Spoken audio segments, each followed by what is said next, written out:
Salam teman-teman, berjumpa lagi dalam renungan bersama.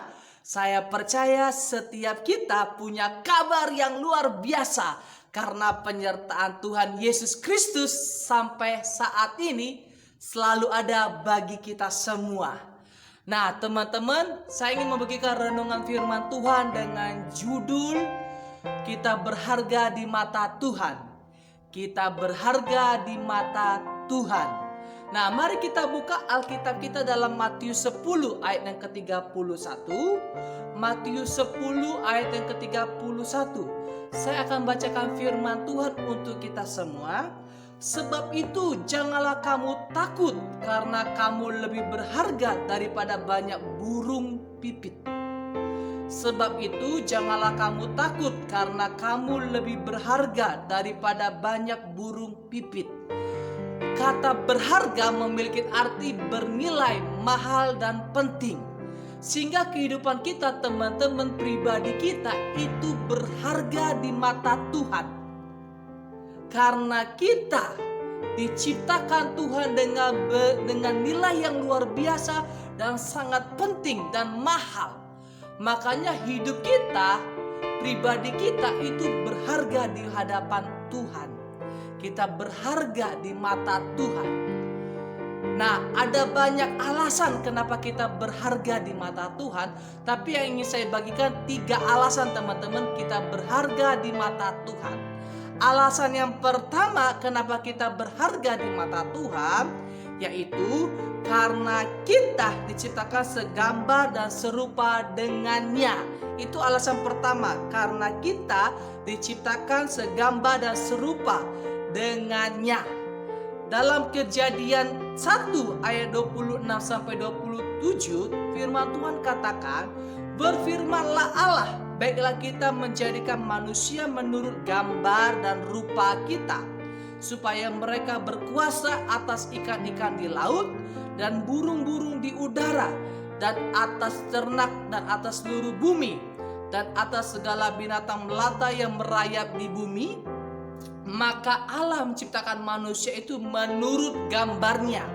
Menurut gambar Allah diciptakannya dia, laki-laki, dan perempuan diciptakannya mereka.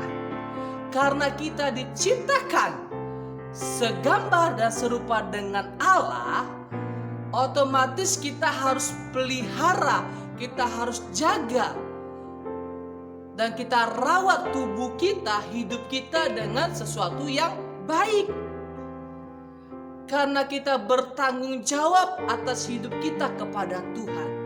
Nah, makanya ketika Tuhan menciptakan kita segambar dan serupa dengan Allah, otomatis kita jaga tubuh kita, kita jaga hidup kita.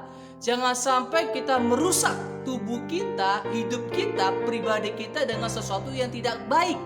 Seperti contoh, kita minum-minum beralkohol, merokok, memakai obat-obat terlarang. Hal itu membuat tubuh kita bisa rusak dan kesehatan kita tidak baik. Yang harus kita lakukan adalah menjaganya, bukan merusak hidup kita, tubuh kita. Nah, makanya dalam memelihara, dalam merawat, itu harus seimbang dalam merawat wajah dan merawat tubuh. Kadang-kadang kita sebagai anak-anak Tuhan lebih memilih merawat wajah kita, tapi tubuh kita tidak kita rawat.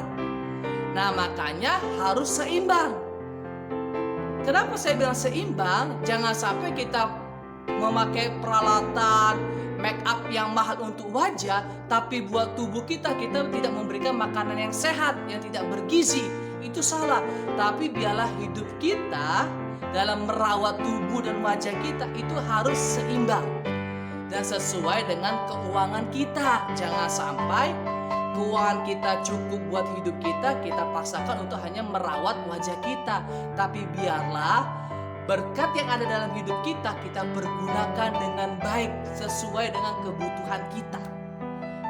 Cukup buat merawat muka, cukup buat merawat tubuh dengan makanan yang sehat, dengan makanan yang luar biasa, sehingga tubuh kita, kehidupan kita itu berarti dan penuh dengan kesehatan. Karena kita diciptakan segambar dan serupa dengan Allah. Itu alasan yang pertama teman-teman. Alasan yang kedua, kenapa kita berharga di mata Tuhan? Karena kita diselamatkan oleh Allah. Karena kita diselamatkan oleh Allah. Yohanes 3 ayat 16 sampai 17 firman Tuhan katakan, karena begitu besar kasih Allah akan dunia ini, sehingga ia telah mengaruniakan anaknya yang tunggal, supaya setiap orang yang percaya kepadanya tidak binasa, melainkan beroleh hidup yang kekal.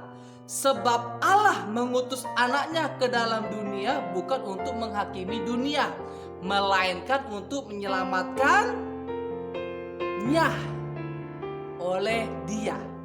Melainkan untuk menyelamatkannya oleh Dia.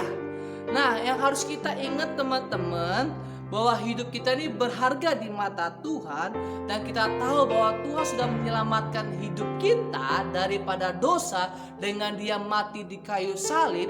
Otomatis yang harus kita lakukan adalah pergunakan kehidupan kita, pergunakan tubuh kita itu untuk kemuliaan Tuhan. Kenapa? Karena kita sudah diselamatkan oleh Tuhan, dosa kita sudah ditebus Tuhan di kayu salib, sehingga kehidupan kita harus berguna, kehidupan kita harus bermanfaat dalam melakukan kebenaran firman Tuhan.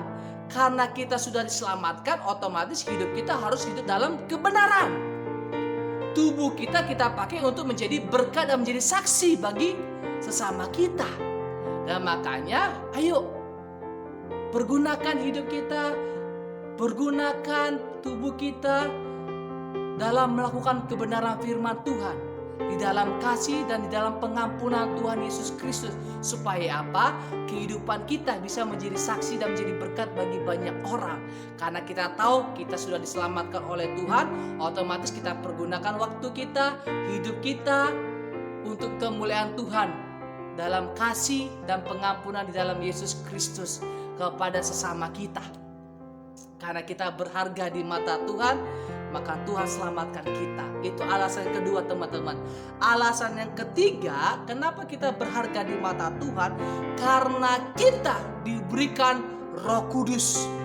Yohanes 14 ayat 16 sampai 17, firman Tuhan katakan, Aku akan minta kepada Bapa, dan Ia akan memberikan kepadamu seorang penolong yang lain, supaya Ia menyertai kamu selama-lamanya, yaitu Roh kebenaran.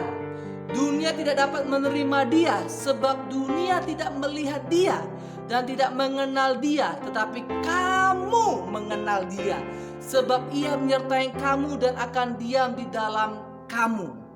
Kita berharga di mata Tuhan Yesus, sehingga Tuhan tahu bahwa kita tidak bisa berjalan seorang diri. Makanya Tuhan minta kepada Bapa seorang penolong, yaitu Roh penghibur, yaitu Roh kebenaran, yaitu Roh Kudus. Kalau kita lihat dalam ayat yang ke-26 dikatakan bahwa Roh penghibur, Roh penolong adalah Roh Kudus. Dan Tuhan tahu kita tuh gak sanggup seorang diri dalam kehidupan ini.